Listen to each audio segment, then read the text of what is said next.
എല്ലാവർക്കും എൻ്റെ നമസ്കാരം. ഓം ശ്രീ ഗുരുഭ്യോ നമ, ഓം ശ്രീ ഋഷിഭ്യോ നമ, ഓം ശ്രീ പരമഋഷിഭ്യോ നമ, ഓം ശ്രീ പരാശക്തിയൈ നമ.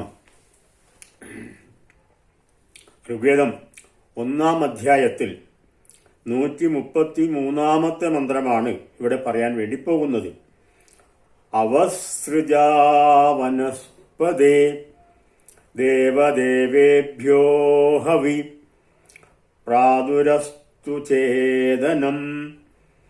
അന്വയം: ഹേ വനസ്പതേ ദേവ ഹവിർഭുഗ്ഭ്യ ദേവേഭ്യ അസ്മദീയം ഹവി അവസൃജ പ്രദാതു ചേതനം അസ്തു. ഇതാണ് അന്വയം.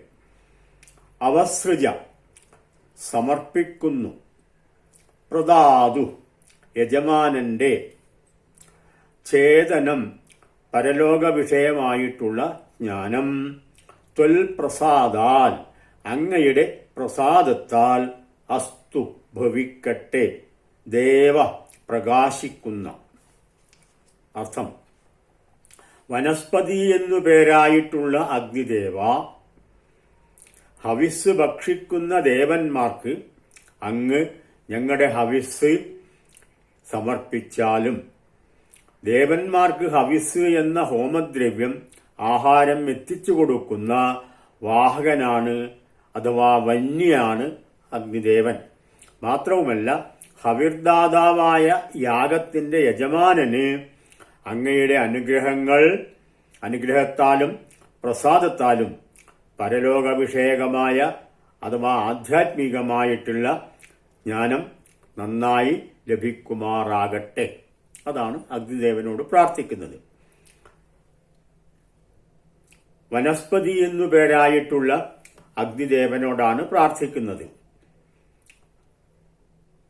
ദേവന്മാർക്ക് ഹവിസ് എത്തിച്ചു കൊടുക്കുന്ന വാഹകനാണ് അഗ്നിദേവൻ. അതുകൊണ്ടാണ് അഗ്നിക്ക് വന്നി എന്ന പേര് കിട്ടിയത്. അപ്പൊ ഈ വാഹകനായിട്ടുള്ള അഗ്നിദേവ, ഞങ്ങൾ എത്തിച്ചു കൊടുക്കുന്നതായിട്ടുള്ള ഹോമദ്രവ്യം അത് ദേവന്മാർക്ക് എത്തിച്ചു കൊടുത്ത് ഹവിർദാതാവായിട്ടുള്ള യജമാനന്, യാഗത്തിൽ ഹവിസ് സമർപ്പിക്കുന്ന കർമാനുഷ്ഠാതാവാണ് യജമാനൻ. ആ യജമാനന് അങ്ങയുടെ അനുഗ്രഹത്താലും പ്രസാദത്താലും പരലോക വിഷയകമായിട്ടുള്ള ആധ്യാത്മികമായിട്ടുള്ള ദൈവികമായിട്ടുള്ള ഈശ്വരീയമായിട്ടുള്ള എന്നെല്ലാം അർത്ഥം വരും. ആ ജ്ഞാനം ലഭിക്കുമാറാകട്ടെ. അതാണ് ഈ മന്ത്രത്തിന്റെ സാരം.